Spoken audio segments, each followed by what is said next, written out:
BJP నేత కేంద్ర మంత్రి కిషన్ రెడ్డి చేసిన వ్యాఖ్యలు రాజకీయ వర్గాల్లో చర్చనీయాంశంగా మారాయి. సీఎం రేవంత్ రెడ్డి సమావేశానికి సీఆర్ తనకు అపాయింట్మెంట్ ఇవ్వలేదని ఆయన పేర్కొన్నారు. బీఆర్ఎస్ పార్టీని 4 స్తంభాలాట పార్టీగా అభివర్ణించిన కిషన్ రెడ్డి ఈ పార్టీలో ఇటువంటి సంఘటనలు సాధారణమేనని చెప్పారు. బీఆర్ఎస్ గురించి ఎక్కువగా ఆలోచించాల్సిన అవసరం లేదని వ్యాఖ్యానించారు. కుటుంబ పార్టీలో అంతర్గత ఉద్రిక్తతలు మామూలేరన్న ఆయన వ్యాఖ్యలు బీఆర్ఎస్ కు వ్యతిరేకంగా రాజకీయ సందేశంగా పలికాయి. బీజేపీ భావజాలానికి వ్యతిరేకంగా వ్యవహరించిన వారిపై ప్రజలు తగిన తీర్పు ఇస్తారని కూడా ఆయన సూచించారు. జీహెచ్ఎంసీ ఎందుకు వీధి లైట్లు సరిగ్గా ఇవ్వలేకపోతా ఉంది, కావలసినటువంటి వీధి లైట్లు ఎందుకు రిప్లేస్ చేయలేకపోతుంది, ప్రభుత్వము సీరియస్ గా ఆలోచన చేయాల్సినటువంటి అవసరం ఉంది. నేను ఈ విషయంలో జీహెచ్ఎంసీ కమిషనర్ కూడా చెప్పాను, కొత్త ఆయన వచ్చాడు, అది వేరే విషయం. గతంలో నేను ఇన్ఛార్జి మంత్రి కూడా చెప్పాను. కాబట్టి ఈ రకంగా ఈ విషయాల్లో కొంత జీహెచ్ఎంసీలో పరిధిలో ఉన్నటువంటి బస్తీలకు సంబంధించి కాలనీలకు సంబంధించి మరి కొంత ఉదారంగా ఈ ప్రభుత్వ నిధులు మంజూరు చేయాల్సిన అవసరం ఉంది. ఈరోజు కార్పొరేటర్స్ గెలిచి ఆల్మోస్ట్ 4 సంవత్సరాలకు వస్తుంది. ఒక్క కార్పొరేటర్ కూడా నిధులు మరి ఇచ్చే పరిస్థితి లేదు. గతంలో టీఆర్ఎస్ ఉన్నప్పుడు కూడా అదే రకంగా నిర్లక్ష్యంగా వ్యవహరించింది. ఈరోజు కాంగ్రెస్ పార్టీ అధికారంలోకి వచ్చిన తర్వాత కూడా నిర్లక్ష్యంగా వ్యవహరిస్తూ ఉన్నది. కాబట్టి హైదరాబాద్ నగరము ఈరోజు అభివృద్ధి చెందుతున్నటువంటి నగరం. హైదరాబాద్ విషయంలో మరి ఈ 2 ప్రభుత్వాలు కూడా ప్రచారం చేసుకుంటున్నాయి తప్ప మరి పౌర సౌకర్యాలు మెరుగుపరచలేదు. అందాల పోటీలు చేస్తున్నారు తప్ప బస్తీలలో రోడ్లను బ్యూటిఫికేషన్ చేయడం లేదనే విషయాన్ని నేను ఈ సందర్భంగా ప్రభుత్వం దృష్టికి తీసుకెళ్తాను. సార్, రేవంత్ రెడ్డి మాట్లాడుతూ మోడీని విమర్శించినటువంటి నేపథ్యం, ఇందిరాగాంధీని మోడీతో పోల్చి మోడీని తక్కువ చేసి మాట్లాడారు. అదేవిధంగా మీ పైన కూడా కామెంట్. రేవంత్ రెడ్డి గారు మోడీ గారి గురించో మా గురించో మాట్లాడితే తప్పలేదు, కానీ దేశ సైనికులను అవమానం చేసే విధంగా, దేశ భద్రతా సిబ్బందిని అవహేళన చేసే విధంగా మాట్లాడడం ఏదైతున్నదో ఇది మంచిది కాదు. ఈరోజు లక్షలాది మంది సైనికులు భారతదేశ సరిహద్దుల్లో ప్రాణాలకు తెగించి భారత భూభాగాన్ని మరి కాపాడుతూ, భారత సమైక్యతను సమగ్రతను కాపాడుతూ ఈరోజు ఉగ్రవాదులు విదేశీ శక్తులు నుంచి భారతదేశాన్ని రక్షించేటువంటి ప్రయత్నం. 140 కోట్ల మంది ప్రజలు ఈరోజు సొంతంగా ఇళ్లలో నిద్రపోతున్నారు, కుటుంబాలు సంసారాలు చేసుకుంటున్నారు, వ్యాపారాలు చేసుకుంటున్నారు. ప్రభుత్వం ప్రధాన లక్ష్యం ఆడబిడ్డలను కోటీశ్వరులను చేయడమేనని సీఎం రేవంత్ రెడ్డి పేర్కొన్నారు. పటాన్చెరు పారిశ్రామిక ప్రాంతాన్ని మినీ ఇండియాగా అభివర్ణించిన ఆయన మెదక్ జిల్లాలో సాగు, త్రాగునీరు, పరిశ్రమల అభివృద్ధికి కృషి చేస్తున్నామని తెలిపారు. అధికారంలోకి వచ్చిన మొదటి ఏడాదిలోపే రైతులను అప్పుల బాధ నుంచి విముక్తి చేయడంలో ప్రభుత్వం విజయవంతమైందని తెలిపారు. ఉచిత బస్సు ప్రయాణం ద్వారా మహిళలకు నిత్య జీవితంలో ఉపశమనం కలిగించామని చెప్పారు. మహిళల సంక్షేమం, అభివృద్ధి దిశగా ప్రభుత్వం స్పష్టమైన కార్యాచరణతో ముందుకు వెళ్తోందన్నారు. ప్రతి కుటుంబంలోని ఆడబిడ్డ భవిష్యత్తు దిశగా వెలుగులోకి రావాలనే లక్ష్యంతో ప్రభుత్వం పనిచేస్తోందని వివరించారు. పారిశ్రామిక వాడలో ప్రజలకు అన్యాయం జరిగింది, భూ సేకరణలో వాళ్లకు నష్టం జరిగింది. ఎస్సీలకు అసైన్మెంట్ పట్టాలకు 2.5 లక్షలే ఇస్తున్నారు, భూమి పోయిన వాళ్ళకు 5 లక్షలే ఇస్తున్నారు. వాళ్లకు పెంచాల్సిన అవసరం ఉన్నదని సోదరుడు దామోదర్ రాజనరసింహ గారు నా దృష్టికి తెచ్చింది. ఎంబడే మా అధికారులను పిలిపించి మీరు అక్కడికి వెళ్లి పరిశీలించి ఆ ప్రాంత రైతులతోని మాట్లాడండి, వాళ్లకు న్యాయం జరగాలి అని నష్ట పరిహారాన్ని పెంచి ఇవ్వడమే కాదు, వాళ్ళని అందరినీ పిలిచి మాట్లాడి ఈ రోజు భూసేకరణ కార్యక్రమాన్ని వేగంగా ముందుకు తీసుకెళ్లి ఈ ప్రాంతంలో ఇండస్ట్రీస్ పార్క్ తీసుకొచ్చి ముఖ్యంగా ఆటోమొబైల్ ఇండస్ట్రీ తేవాలని ఇవాళ హుండై కార్ల పరిశ్రమకు జైరాబాద్ నిమ్స్ లో స్థలాన్ని కేటాయించి 450 ఎకరాలు తొందరలోనే హుండై కార్ల ఉత్పత్తి సంస్థ ఇక్కడ వాళ్ళ కార్యక్రమాలను ప్రారంభించబోతుందని తెలియజేయడానికి నేను సంతోషపడుతున్నా. అదే కాదు, ఇప్పటి దగ్గర స్థానిక శాసనసభ్యులు మాణిక్రావు గారు, అదే విధంగా మా పెద్దలు సురేష్ శెట్కర్ గారు, అదే విధంగా ఈజీఐఐసి చైర్పర్సన్ నిర్మలా జగ్గారెడ్డి గారు, చైర్పర్సన్ గారి తరఫున జగ్గారెడ్డి గారు వచ్చి నాకు ఒక సూచన చేశారు. నేను ఈ జిల్లా నుంచి ప్రాతినిధ్యం వహిస్తున్నా, ఈ భూములు పోయిన వాళ్లకు మీరు ఇందిరమ్మ ఇల్లు ఇస్తే ఇందిరమ్మ పేరు శాశ్వతంగా గుర్తు పెట్టుకుంటారు, మీరు ప్రకటన చేయాల్సిందే అని జగ్గారెడ్డి గారు వచ్చి నా పక్కన కూర్చొని పంచాయతీ పెట్టాను. అందుకే ఇవాళ సురేష్ శెట్కర్ గారు, స్థానిక శాసనసభ్యులు, అదేవిధంగా జగ్గారెడ్డి గారు, మా దామోదర్ రాజ నరసింహ గారి సూచన మేరకు నేను ఈ వేదిక మీద నుంచి ఇక్కడ ఉన్న జైరాబాద్ నిమ్స్ లో 12,500 ఎకరాల భూమి ఎవరైతే కోల్పోయినరో మధ్యప్రదేశ్ బీజేపీ మంత్రి విజయ్ కున్వర్ష కల్నల్ సోఫియా ఖురేషీ పట్ల చేసిన అభ్యంతరకర వ్యాఖ్యలపై క్షమాపణలు చెప్పారు. చేతులు జోడించి క్షమాపణ చెబుతున్నారంటూ ఓ వీడియో ద్వారా స్పందించిన ఆయన తన మాటల వెనుక ఏ మత వర్గాన్ని నొప్పించే ఉద్దేశం లేదని తెలిపారు. ఇది కేవలం భాషాపరమైన పొరపాటు అని స్పష్టం చేశారు. కల్నల్ సోఫియా ఖురేషీ భద్రతా రంగంలో చేసిన సేవలకు గౌరవం తెలిపే విధంగా తన భావనలు ఉండేవని చెప్పారు. అయితే వ్యాఖ్యలు కలిగించిన అపార్థం పట్ల బాధితులకు బాధ కలిగించారన్న తన బాధను వ్యక్తపరిచారు. ఈ వ్యవహారం ప్రస్తుతం సోషల్ మీడియాలో చర్చనీయాంశంగా మారింది. हाल ही में मेरे दिए गए बयान से जो हर समाज की भावना आई हुई है, उसके लिए मैं दिल से न केवल शर्मिंदा हूँ, दुखी हूँ, बल्कि माफी चाहता हूँ। हमारे देश की वो बहन सोफिया कुरैशी राष्ट्र धर्म निभाते हुए जाति और समाज से ऊपर उठकर उन्होंने जो काम किया है वो हमारी सगी बहन से भी ऊपर सम्मानित है। हमारी सेना और हमारे सोफिया बहन की साथी इतने जिन्होंने हमारी उन बहनों का बदला लेने के लिए, हिंदुस्तान का मान सम्मान रखने के लिए और हमारे विरोधियों को धूल चटाई है, मैं उनका सम्मान करता हूं। हाल के भाषण में जब मेरी इच्छा और मनसा यही थी कि मैं उनके बात को अच्छे से समाज के बीच में रखूं, लेकिन दुखी और विचलित मन से कुछ शब्द गलत निकल गए, जिसके कारण आज मैं खुद शर्मिंदा हूं और पूरे समाज से और समुदाय से माफी मांगता हूं। बहन सोफिया के और सारे मिलिट्री वालों का मैं हमेशा सम्मान करता हूं और आज हाथ जोड़ के सबसे मैं వల్లభనేని వంశీకి శ్వాస సంబంధిత సమస్యలు తలెత్తడంతో కంకిపాడు పోలీస్ స్టేషన్ నుండి హుటాహుటిన ప్రభుత్వ ఆసుపత్రికి తరలించారు. ఊపిరి తీసుకోవడంలో తీవ్ర ఇబ్బందులు ఎదురవడంతో పోలీసులు వెంటనే స్పందించి ఆయన్ని చికిత్స కోసం తరలించారు. కంకిపాడు ప్రభుత్వ ఆసుపత్రిలో వంశీకి వైద్య పరీక్షలు నిర్వహిస్తున్నారు. ప్రాథమిక నివేదికల ప్రకారం శ్వాసతిత్తులకు సంబంధించి చికిత్స అందిస్తున్నారు. ఆయన ఆరోగ్య పరిస్థితిని గమనిస్తున్న వైద్య బృందం అవసరమైన జాగ్రత్తలు తీసుకుంటోంది. వంశీ అనుచరులు, కుటుంబ సభ్యులు ఆసుపత్రికి చేరుకుంటుండగా పరిస్థితిపై స్పష్టత రానున్న గంటల్లో వెలువడే అవకాశం ఉంది. పరిస్థితి ప్రస్తుతం స్థిరంగా ఉన్నట్లు సమాచారం.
పులివెందుల ఎమ్మెల్యే జగన్ చేసిన వ్యాఖ్యలపై మాజీ మంత్రులు సోమిరెడ్డి చంద్రమోహన్ రెడ్డి, నక్కా ఆనందబాబు తీవ్రంగా స్పందించారు. రాష్ట్ర వృద్ధి రేటు తగ్గిందన్న జగన్ ఆరోపణలను ఖండించారు.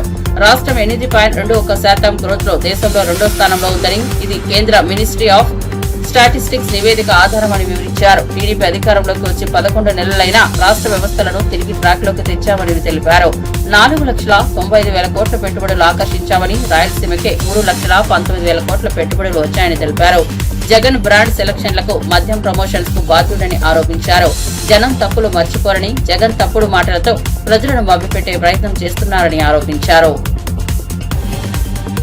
మాకు అర్థం కావటం లేదు. జగన్మోహన్ రెడ్డి ఒక ముఖ్యమంత్రిగా పనిచేసినోడు ఇంత స్థాయి దిగజారి మాట్లాడటం అవసరమా అంట? 2.5 hours విషయం కక్కుతుండవు. మేము వచ్చి 11 నెలలైంది. 5 నెలలు నీ విధ్వంస పాలన, రాష్ట్రాన్ని, వ్యవస్థల్ని సర్వనాశనం చేసినోడివి నువ్వు. వాటన్నిటినీ కవర్ చేసుకొని ట్రాక్లో పెట్టిన ప్రభుత్వం కూటమి ప్రభుత్వం, చంద్రబాబు నాయుడు గారి అనుభవం. దానికి ఇంత పచ్చబద్ధం చెప్తే ఎట్లా? మీ వాళ్ళు కనీసం నీకు ఫీడ్బ్యాక్ ఇవ్వరా? లేకపోతే తెలిసి తప్పులు చెప్తున్నావా, అబద్ధాలు చెప్తున్నావా? అప్పుల గురించి మాట్లాడతాడు. ఆఖరికి తమరు మద్యపాన నిషేధం విధిస్తాను అని చెప్పి నమ్మించినోడివి నువ్వు. చెప్పి వాళ్ళ గొంతు కోసి 1,000 మంది ప్రాణాలకు ముప్పు తెచ్చినోడివి. మా వాళ్ళు ఇన్ని సంవత్సరాలు తాగుతారని చెప్పి మరో 10-15 సంవత్సరాలు తాగుతారని తాకట్టు పెట్టినోడివి. మద్యపాన నిషేధం అని చెప్పి ఇంకా 10 ఏళ్ళు తాగుతారు అని ఆ అప్పులు ఎవరు కడుతున్నారు? ఆ మద్యం తాకట్టు పెట్టిన లిక్కర్ మీద, తాకట్టు పెట్టిన అప్పుల మీద వడ్డీ ఎవరు కడుతున్నారు? నువ్వు 3 లక్షల చిల్లర 60,000 కోట్లు అన్నారు. ఓకే, అది కరెక్టే అనుకుంటాం. దానికి వడ్డీ ఎవరు కడతారు? ఈ ప్రభుత్వం కదా కట్టేది. ఇంచుమించు 40,000 చిల్లర కోట్లు వడ్డీ కట్టాలిగా. ఎవరు బాధ్యులు వీటన్నిటికీ? ఆఖరణ ఆయన చెప్పటం, ఒక మాట చెప్పాడు, పరిశ్రమలు రావటం తమరికి ఇష్టంలా. ఇప్పుడు ఒక్క SIBP మీటింగ్ 6 సార్లు జరిగింది. Industrial promotion board. Sumanth, Kajal Chaudhary, master Viharsh ప్రధాన పాత్రలో నటించిన అనగనగా సినిమా ముందుగా ఈటీవీ విన్ OTTలో విడుదలై విశేష స్పందన పొందింది. దీంతో ప్రేక్షకుల అభ్యర్థన మేరకు సినిమాని థియేటర్లో విడుదల చేయనున్నట్లు సుమంత్ వెల్లడించారు. విజయవాడలో ఈ నెల 24న, విశాఖపట్నంలో 25న మొదటి స్క్రీనింగ్స్ ఉంటాయని తెలిపారు. హైదరాబాద్ లో జరిగిన సక్సెస్ మీట్ కు అడివిశేష్ ముఖ్య అతిథిగా హాజరయ్యారు. ఈ సినిమా ఏడిపించే టైప్ కాదని, ఫీల్ అయ్యేలా ఉంచుతుందని ఆయన అభిప్రాయపడ్డారు. మళ్లీ రావా తర్వాత నాకు నచ్చిన గొప్ప సినిమా ఇదేనంటూ సుమంత్ అన్నారు. త్వరలో మరిన్ని స్క్రీన్లలో విడుదల ఉంటుందని తెలిపారు. మిమ్మల్ని ఆకట్టుకుంటుందని అనుకున్నాము. మేము అనుకున్న దానికన్నా ఒక ఓవర్వెల్మింగ్ రెస్పాన్స్ ఇచ్చారు. మీ అందరికీ నా కృతజ్ఞతలు. అండ్ నాకు తెలిసి నేను ఎవరినో మర్చిపోతున్నాను, అది పర్వాలేదు. తర్వాత మీకు స్వయానా వచ్చి థ్యాంక్ యూ చెప్తాను మీ అందరికీ. మర్చిపోతే క్షమించండి. And last but not least, ఇది సినిమాలో థియేటర్లో ఫస్ట్ వస్తాయి, దాని తర్వాత చూడని వారు ఇప్పుడు ఓటీటీలో ఇంట్లో చూస్తారు. కానీ ఈ సినిమాలో ప్రత్యేకత ఏంటంటే ఓటీటీలో వచ్చాక ఎంత రెస్పాన్స్ వచ్చిందంటే, like why isn't it there in theatrical release అని చాలా మంది అడిగారు మమ్మల్ని. So because of overwhelming public demand, probably for the first time ఓటీటీలో వచ్చిన సినిమా ఇప్పుడు మీ ముందు లిమిటెడ్గా ఈ వారం నుంచి థియేటర్స్లో రాబోతుంది. విజయవాడ అండ్ వైజాగ్తో స్టార్ట్ చేస్తున్నాము. అండ్ త్వరలో by next week we will hit more screens and we'll bring it to you. So people like Sesh who want to go see it in AMD or bigger screens, you will see it. Malli పెద్ద screen మీద చూడవయ్యా, పర్వాలేదు. I know you're busy and I guess that's it. I just want to thank you all from the bottom of my heart. I don't want to take up more of your time. మా సినిమాని, efforts ఇలా heart ఫెల్ట్గా స్వీకరించినందుకు thank you. Thank you Sumanth garu, thank you so much. ఇక కథని నమ్మినందుకు, ఈ కథని మా అందరి ముందుకు తెచ్చినందుకు. జనరల్లీ మీరు చెప్పినట్టు నిజంగానే ఒక సినిమా చేసి ఆడియన్స్ని పిలుస్తాం థియేటర్కి రండి అని, బట్ ఈ సినిమా తాడిపత్రి మాజీ ఎమ్మెల్యే పెద్దారెడ్డి స్వగ్రామంలోకి వెళ్లలేని పరిస్థితి ఏర్పడిందని వైఎస్ఆర్సీపీ లీగల్ సెల్ అధ్యక్షుడు మనోహర్ రెడ్డి ఆరోపించారు. ప్రతిరోజు జేసీ ప్రభాకర్ రెడ్డి బూతులు తిడుతూ గ్రామంలోకి రానివ్వమంటూ బహిరంగంగా బెదిరింపులకు పాల్పడుతున్నా ఒక కేసు కూడా నమోదు చేయలేదని చెప్పారు. కోర్టు పెద్దారెడ్డికి పోలీస్ రక్షణ కల్పించి గ్రామంలోకి వెళ్లేందుకు అనుమతి ఇచ్చినా పోలీసులు తాము రక్షణ కల్పించలేమంటూ కాలయాపన చేస్తున్నారంటూ విమర్శించారు. ఇది ప్రజాస్వామ్యానికి మచ్చని, మాజీ ఎమ్మెల్యేకు సముచిత రక్షణ కల్పించడంలో పోలీసుల వైఫల్యాన్ని న్యాయస్థానాలు కూడా పట్టించుకోవాలని డిమాండ్ చేశారు. పోలీసుల చర్యలు పాలకుల ఒత్తిళ్ల ప్రభావంతో జరుగుతున్నాయా అనే సందేహాలు కలుగుతున్నాయన్నారు. నిన్న చూసాం దాచేపల్లిలో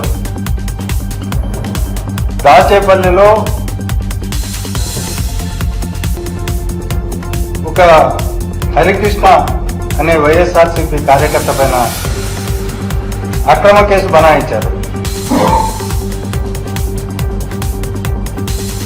ఇతన్ని దాడి చేసి ఇతన్ని వేరే వాళ్ళని చంపాలని ప్రయత్నం చేశారు అని చెప్పి ఒక కేసు పెడితే అందులో పోలీసు వాళ్ళు ఏమేమి రాసుకున్నారో ఒక్కసారి మీకు వినిపిస్తాయి. ఎఫ్ఐఆర్లో కంప్లైంట్ ఇచ్చిన అతను చెన్నాయిపాలెం నా మోటార్ సైకిల్పై తంగేడు గ్రామం నుండి దాచేపల్లికి బయలుదేరి వస్తూ ఉండి చెన్నాయిపాలెం రోడ్డు వద్దకు వచ్చేసరికి అక్కడ ఉప్పుతల హరికృష్ణ అంటే ఇప్పుడు ముద్దాయి కాపు కాసి నా బండి ఆపి నా కొడుక నువ్వేంద్ర ఊర్లో ఎక్కువ చేస్తున్నావు, నిన్ను చంపితే గానీ ఊర్లో టీడీపీ అనేది లేకుండా పోతుందని అంటూ ఒక్కసారిగా బండిపై నుండి నన్ను కింద పడేసి నా కొడుకల్లారా ఎలక్షన్ సమయంలో పెట్రోల్ బాంబులు వేసి చంపాలనుకున్నాను, అప్పుడు నీవు మీ బావ తప్పించుకున్నారు, ఈరోజు తప్పించుకోలేవు నా కొడుక అంటూ తన వెంట తెచ్చుకున్న కత్తితో నన్ను పొడవగా నేను తప్పించుకునే క్రమంలో ఆ కత్తి నా చొక్కా ఎడమ పక్క తగిలి నా చొక్కా చిరిగిపోయినది. ఇది కంప్లైంట్ ఇచ్చింది, ఎక్కడా గాయం లేదు. ఇది కట్టుకథ అని చెప్పడానికి ఇది ఒక్కటి సాక్ష్యం. హత్యాయత్నం కేసు పెట్టాలా, అతను లోపల జైల్లో అతన్ని మగ్గబెట్టాలా అనే ఉద్దేశంతో ఆయన పొడవబోతుంటే నా చొక్కా తగిలిందని చెప్పి నేను తప్పించుకొని పోతుంటే అని ఓ తప్పుడు కేసు పెట్టి అతన్ని అరెస్ట్ చేసి అన్యాయమైన అరెస్ట్ అని చెప్పి ఆ గ్రామస్తులంతా పోలీస్ స్టేషన్ పోయి మా వారిని చూపించండి ఏం చేస్తున్నారు మీరు అంటే కూడా చూపించలే. బీఆర్ఎస్ పార్టీకి భవిష్యత్తే లేదని తెలంగాణ మంత్రి కోమటిరెడ్డి వెంకటరెడ్డి విమర్శించారు. మాజీ సీఎం కేసీఆర్ కు ఎమ్మెల్సీ కవిత రాసిన లేఖపై స్పందనిచ్చిన ఆయన ఆ లేఖ ఓ జోక్ లాంటిదంటూ తీవ్రంగా ఎద్దేవా చేశారు. హైదరాబాద్ లో జరిగిన మీడియా సమావేశంలో మాట్లాడిన ఆయన టీఆర్ఎస్ లో అంతర్గత గందరగోళం ఇప్పటికే మిగిలిపోయిందని అన్నారు. ప్రజలు ఇప్పటికే కేసీఆర్ కుటుంబ పాలనను తిరస్కరించారని, కవిత అలాంటి లేఖలు మిగిలిన నాయకులపై నమ్మకం లేకుండా చేస్తున్నాయని అన్నారు. కాంగ్రెస్ అధికారంలోకి వచ్చి ప్రజాపాలన ఎలా ఉండాలో చూపిస్తోందని, బీఆర్ఎస్ అస్తిత్వం కోల్పోయే దశలో ఉందని కోమటిరెడ్డి అన్నారు. నిన్న కేటీఆర్ స్టేట్మెంట్ చూస్తే నాకు నవాళ్ళు ఏడాలను జనసేపటికి కవిత స్టేట్మెంట్లు మే 2 రోజులు ఇప్పుడు లీక్ అయింది. కేటీఆర్ పోయి హరీష్లో కూర్చొని రాసి వాళ్ళే లీక్ చేసి ఆమె దియే లోపి సెన్సేషన్ అయితే సెన్సేషన్ లేదు, మేము చేసేది లేదు, ఎవరు మాట్లాడతలేడు. మా వాళ్ళు అయితే నవ్వుతున్నారు.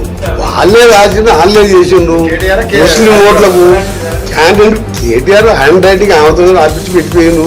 ఎప్పుడో అంతా ఎప్పుడైతే ఎమ్మెల్సీ క్యాండిడేట్ దొరకక బీజేపీ సపోర్ట్ చేయగానే అక్కడ నార్త్ తెలంగాణలో టీఆర్ఎస్ లేదురా బీజేపీ ఉంటుంది, ఇక్కడ అక్కడ కాంగ్రెస్ ఉంటుంది, ఈ రెండింటి మధ్యలో ఉంటుందని ప్రజలలో ఎంత పత్రికలు మేధావులు సోషల్ మీడియాలో ఇవన్నీ వస్తుంటే వాళ్ళ ప్లాన్ ఏంటంటే మనం పొరపాటు చేసిన ఓడినాకి వెళ్తే క్యాండిడేట్ పెట్టేది ఉండే, ఓటు ముందుకు రాలే పెట్టి మరీ 2-3 వేల ఓట్లు వస్తే ఇజ్జత్ పోతుందని చెప్పి బీజేపీకి వేయించాం. సరే బీజేపీ 2 గెలిచాం, ఒకటి మేము గెలిచాం, ఒకటి ఇండిపెండెన్స్ ఇవ్వాలి.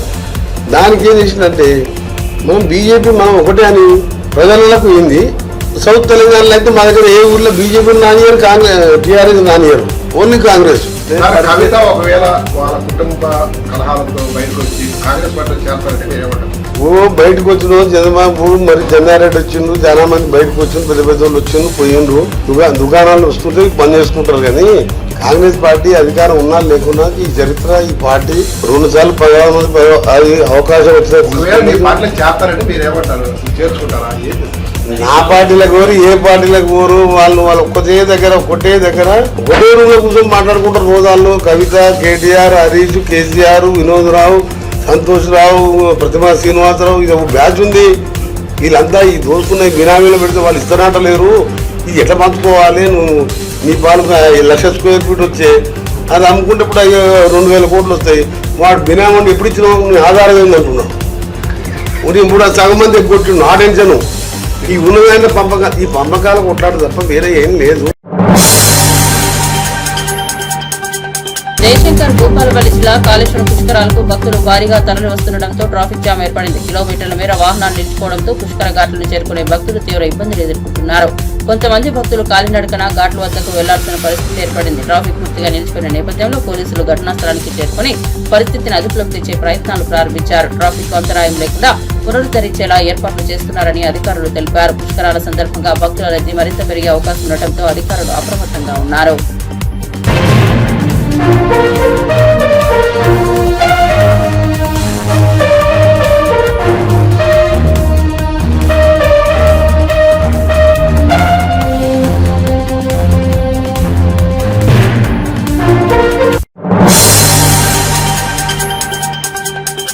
రాష్ట్రంలో ఏ ఒక్క రైతు ఆత్మహత్య చేసుకోకూడదనే లక్ష్యంతో వ్యవసాయ రంగాన్ని ప్రణాళికాబద్ధంగా ముందుకు తీసుకెళ్తున్నామని వ్యవసాయ శాఖ మంత్రి కింజరాపు అచ్చెన్నాయుడు పేర్కొన్నారు. ఏలూరులో కోకో రైతులతో నిర్వహించిన ముఖాముఖి సమావేశంలో మంత్రి కొలుసు పార్థసారథి స్థానిక ఎమ్మెల్యేలతో కలిసి పాల్గొన్న అచ్చెన్న రైతులు ఎదుర్కొంటున్న సమస్యలను ఆ విధంగా అడిగి తెలుసుకున్నారు. కోకో గింజలు కొనుగోలు చేసే కంపెనీలు అంతర్జాతీయ మార్కెట్ ధరలను పాటించకుండా రైతులను నష్టపెడుతున్నట్లు వారు తెలిపారు. దీనిపై స్పందించిన అచ్చెన్నాయుడు ఈ ఏడాది రైతుల వద్ద ఉన్న కోకోను పూర్తిగా కొనుగోలు చేయాలంటూ కంపెనీలను ఒప్పించారు. ఇకపై ఇలాంటివి జరగకుండా వచ్చే ఏడాది నుంచి ప్రత్యేక చట్టం తీసుకొచ్చి అంతర్జాతీయ ధరల ప్రకారమే రైతులకు న్యాయం చేయాలని హామీ ఇచ్చారు. చెప్పారు. నేను అధికారంలోకి వచ్చిన తర్వాత ఎంత ఖర్చు పెట్టారో చూస్తే ముందు 0. అధికారంలోకి వచ్చిన తర్వాత మొదటి సంవత్సరం 10 మాసాల్లో 140 కోట్ల రూపాయలు ఇంటర్వెన్షన్ ఫండ్ పెట్టాం. అందులో 80 కోట్లు ఖర్చు పెట్టాం. గత 2 మాసాల నుంచి ఈ జిల్లాలో కోకో మీద చాలా ఇబ్బందులు వచ్చాయి. ముఖ్యమంత్రి గారి ఆదేశాల మేరకు కంపెనీ వాళ్ళతో స్పష్టంగా మాట్లాడాం. ఇప్పటికే మా దగ్గర స్టాక్స్ ఉన్నాయి, మేము కొనమని చెప్పారు.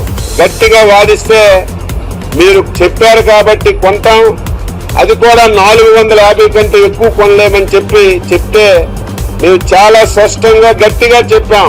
500 రూపాయలకి తక్కువ లేకుండా స్పష్టంగా కొనమని ముఖ్యమంత్రి గారు ఆదేశాలు ఇచ్చారు. అందరితో మాట్లాడి కంపెనీ వాళ్ళతో మాట్లాడి డెసిషన్ తీసుకున్నాం. రేపటి నుంచి కోకో కూడా ఏదైతే 1000, 1200, 1500 ఇంకా మెట్రిక్ టన్నులు రైతుల దగ్గర ఉందో అదంతా కూడా కొని రాష్ట్ర ప్రభుత్వమే రిమైనింగ్ డబ్బులు పే చేసి ఈ సమస్యకు పరిష్కారం చూపాం.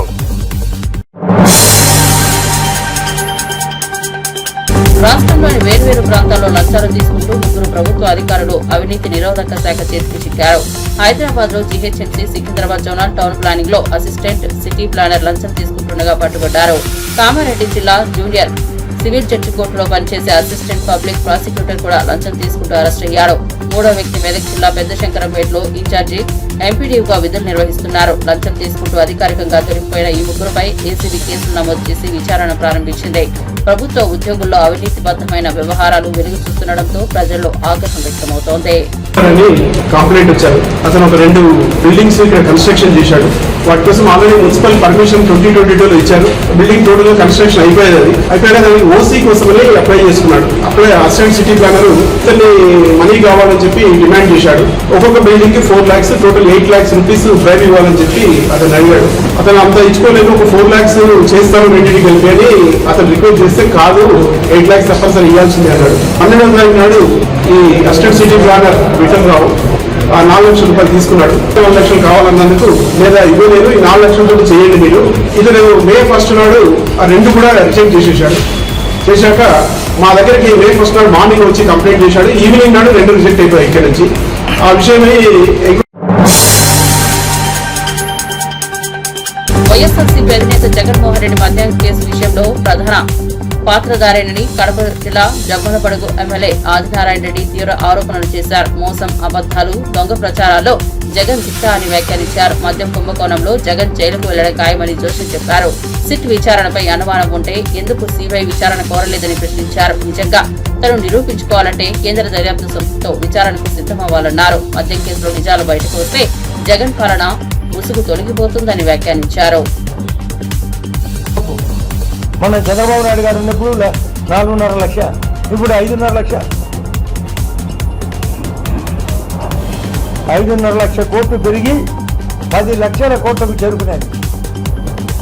ఇష్టం వచ్చినట్టు అప్పులు చేసినాం, ఇష్టం వచ్చినట్టు తప్పులు చేసినాం, ఇష్టం వచ్చినట్టు గొప్పలు చెప్పుకుంటున్నాం. అనేక గొప్పలు నీకు చివరికి తిప్పలు తప్పవు, చిప్పకూడదు తప్పదు జైలుకి పోవడం. నువ్వు ఖచ్చితంగా పోతావు కూడా. ఏమి తాగాలంటే తాగదు. ఒక సినిమాలు ఉంది హీరోయిన్ పైన, హీరోయిన్ ప్రేమిస్తాడు, అది చెప్పుకోలేదు.